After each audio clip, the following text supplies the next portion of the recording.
Hi, everyone. My name is Ben Sherman. I'm a junior at the University of Texas at Austin and founder of Longhorn Students for Israel. And I have the privilege of speaking with Ari Ackerman here today. Instead of hearing a little bit about, of course, we want to learn about who you are and as a person, but I really want to dive into strategy, where we are as a society, how we can help students today, and what we could expect in the future based on your experiences as a father, as a leader, as a businessman, as a former college student, an Israel advocate, both private and also in your public life as well. So I know that your grandfather That's a lot of was, stuff to learn. I don't know how long we're going to talk, but that's a lot of stuff. So hopefully we get through, you know, we'll I'm see what we teasing. can squeeze out here. So you mentioned that previously that your grandfather was one of the founders of Israel around the table with the president of UJA, putting this country to where it is today, now 77 years young, potentially. And for many, kind of fast forwarding, October 7th was a turning point. How would you say that October 7th changed your approach to leadership and advocacy previously than you've had in your career? So for me personally, first of all, you mentioned my grandfather, who was absolutely my role model, mentor, everything you want to say, my everything. He was the a real leader in the Jewish community, as you mentioned, one of the founders of the state of Israel, a real legend. But most importantly to me was my papa, was the man that gave me my bath every night when I was an infant, and I've developed a very strong personal connection with. He loved me like a son. He treated me like a son. I loved him like a father, I should say. And so he's the one that initially instilled in me, and along with my mom, he was my mom's father, the love of Israel, passion for Zionism, really the importance of giving back more than you possibly can. And he's the one that put it in me initially to go out and host events, to go out and do speeches in front of um, audiences in the Jewish community on college campuses, to host events in my home for literally every Jewish charity. This was in my mother's heart as well. My sister and I used to think we had a Jewish catering hall as a living room because she hosted every Jewish event, and I tried to do the same. I tried to live in their honor.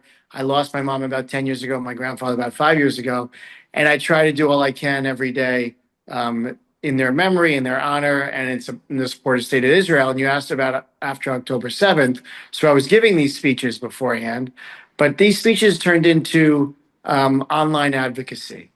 And, I quickly learned after October 7th, I didn't know what a reel was like 14 months ago. Like I was at this dinner, influencer dinner, and somebody said to me, you give all these speeches, like people aren't seeing them enough. You need to do this online. You do it on reels. And I was on Instagram, but I was doing those, just the pictures. I wasn't doing videos. And, and then people are like, you should do this. So I started doing these reels, and I quickly realized that you can reach a larger audience very quickly. And, they just became more and more popular. And I'm very proud of what I've done post October 7th in trying to communicate the message of pro Israel advocacy and fighting the media when they just keep lying about what takes place in Israel, and, supporting the Jewish community any way I possibly can. And that really means college students, because you guys are on the front line and you didn't ask to be on the front line. I went to college and I was able to join a fraternity and have a good time and party a lot and not worry about whether I was going to be hit when I walked across the quad because I wore a Jewish star, or I didn't wear yarmulkes, but I was, people knew I was Jewish. I didn't have to worry about that. Now you guys do.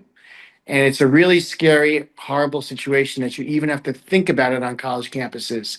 And anything I can do online in terms of advocacy, I'm trying to do, because you shouldn't be on the front lines. It should be people like myself or other, older people who have just been in the world a lot, been in the world a little bit longer, who should take on those responsibilities. That's great. So prior to your advocacy career, which hopefully will last and make influence for many years to come, you were a successful tech executive and founder. Can you talk a little bit about some of these transferable and tradable skills that you developed and experienced, adaptability, innovation, resilience that you've seen applicable into where you are today? Well, it's an interesting question. I don't know if I've ever been asked that. I was the founder of bunk1.com, which is the online tech services for summer camps. So I introduced technology into an arena, the summer camp business, that uses the same dishware that they did in the 1950s. And I introduced it in a time where nobody was using technology yet. So I was basically giving websites to summer camp owners when they didn't even have a website usually, and they were able to then use those websites to post pictures of the kids at camp. The parents could send emails that are printed out for the kids, and it became a very prominent business. I had 2,000 camps for many years. And you ask about transferable skills. I think there are a lot of transferable skills because I was sort of fighting this battle of trying to convince somebody that hadn't changed their cutlery, as I said, in so many years, that they should put their pictures of their children on the internet.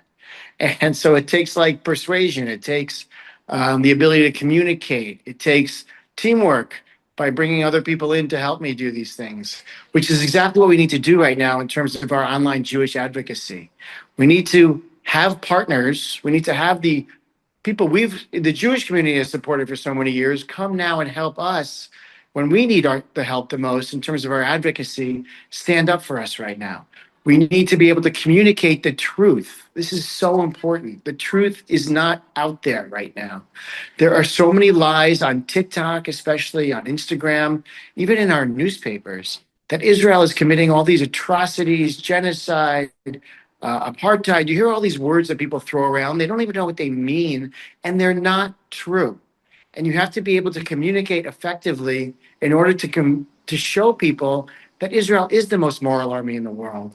That yes, unfortunately, war is terrible, and there will be civilian casualties, but the ratio of civilian to military casualties is the lowest it's ever been in a war like this before. It's 1 to 1, when the ratio is usually more like 8 to 1 in a war. And unfortunately, this is a war that Israel didn't want.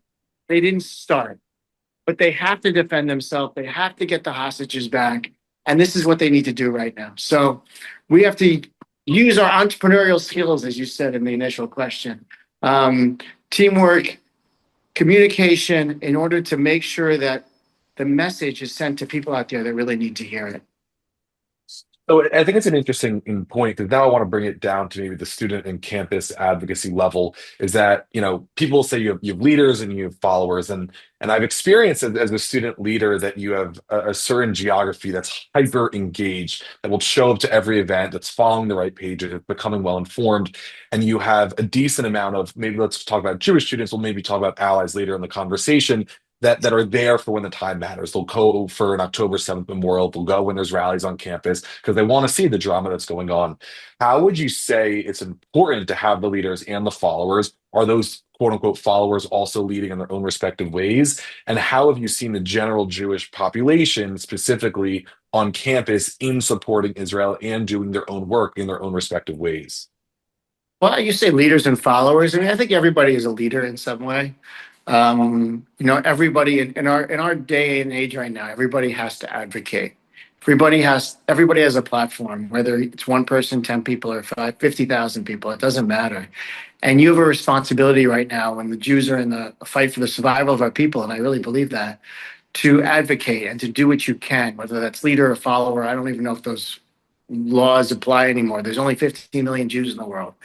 And we all have a responsibility to do what we can right now. You have to understand the message. You have to understand what's really taking place in the world, and you have to be able to effectively communicate that message, even if it's to your one best friend that doesn't really know what's going on. So that's in terms of the answer. That's what I would say in terms of what what needs to happen right now. Yeah.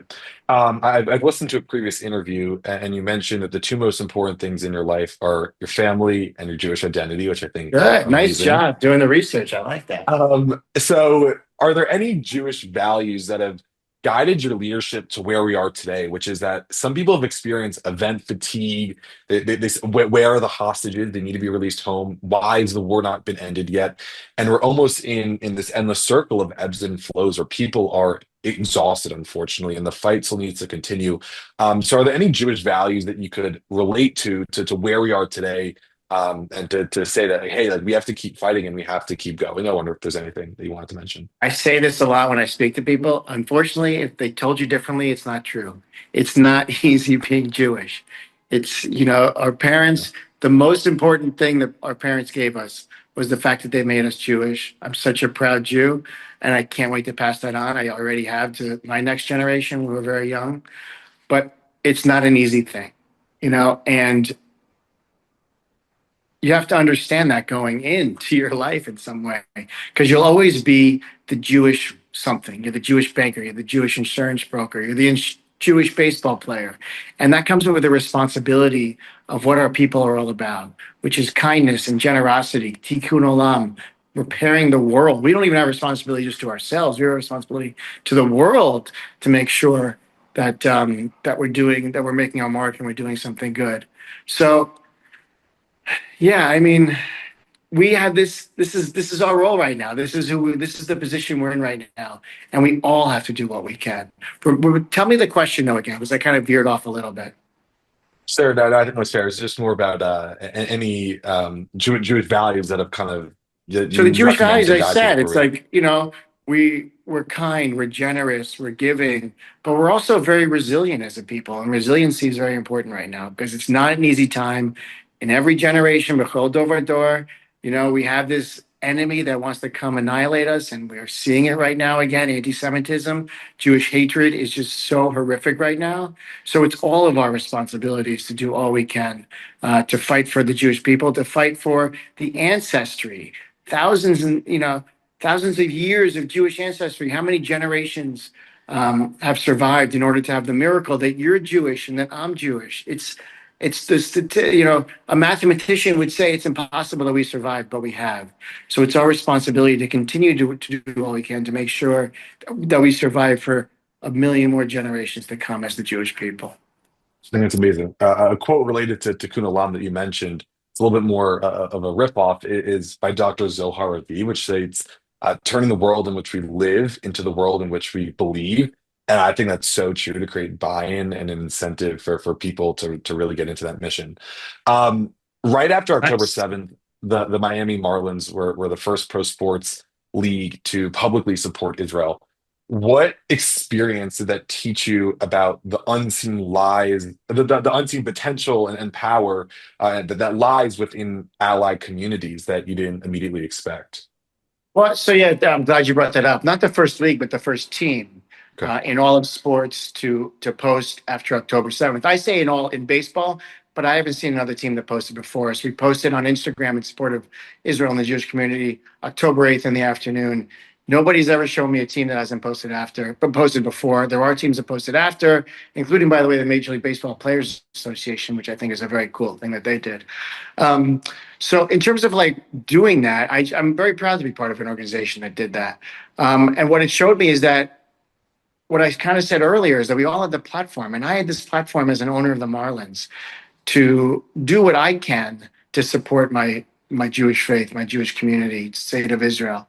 And so right after October 7th happened, I called my partners, I called our marketing team, and I pushed the fact that we needed to do this immediately. And by the way, Miami doesn't have the biggest Jewish community in the world, as you know. There are other cities that are a lot bigger, but because I'm the one that pushed it, we got it out there as quickly as we did.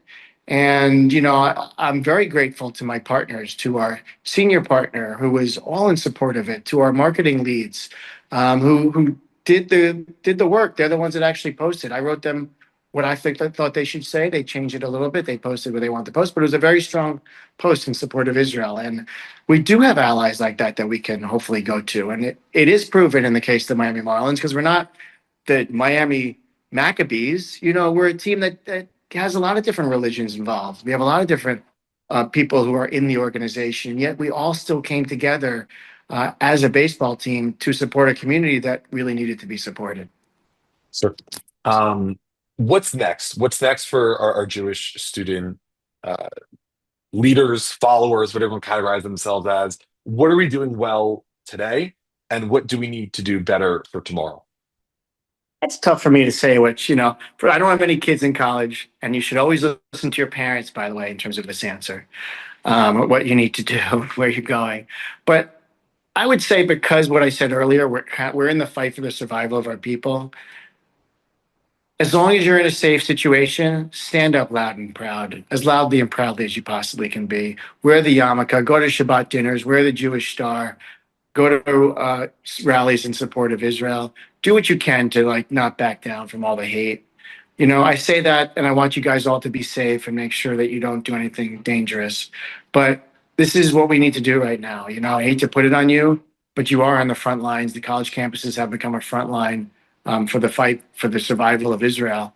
And we need you. We need you out there doing all you can. And if you need any help, I have your back. So many people have your back.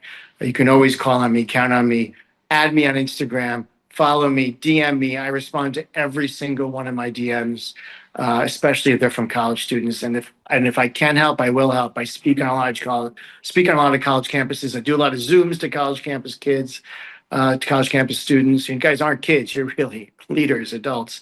And I will continue to do all I can. Sure, that's great. I was told we have time for one more question. Make So it we'll a fun one, man. squeeze. Make it a good one. My God, one more I know question. I gotta cook something up. What is something that, if we really want to go for it, what's something that you believe to be true that most others do not around you when it comes to Jewish and Israel advocacy? I believe Jews are better athletes than we get credit for. I think as a baseball owner and stuff like that, how many Jews do you think were in Major League Baseball last year? Give it a 15. Good. Wow. We had 16 Jews last year in Major League Baseball. But you only say that number because you would have said like three or four had I not sort of prefaced it like, Potentially. so like the Yankees' best pitcher is Jewish. Our first baseman on the Marlins is Jewish, who was leading the league in homers, by the way, a week ago. And by the way, we had Passover at the park in our stadium last week, and I was giving a fireside chat in the third and fourth inning, and I was talking about Matt Mervis, who's our first baseman, played for Team Israel, by the way. And he hit a home run while exactly when I was speaking. And I just said, I hope he hits a home run. And then he hits a home run. Anyway, good story. So you asked me, I'm trying to be a little fun in terms of my last answer, what people don't know. Great. But I truly believe we contribute in so many ways. The ways is Jewish. I didn't even mean that, but no pun intended. But Israeli company, like Jews just contribute to society in so many ways that it just makes me so proud that we're what percent of the population, and we have how many Nobel Peace Prize winners, and scientists and doctors and lawyers and people who are just doing so many great things for the community and athletes, that it just makes me so proud to be Jewish that we're all doing some stuff like this. And look at you, such a young, mature, handsome man doing good for the Jewish community like you're doing right now. So proud of you. Really great meeting you in December, and really, great work on everything you do as well. I appreciate that. All right.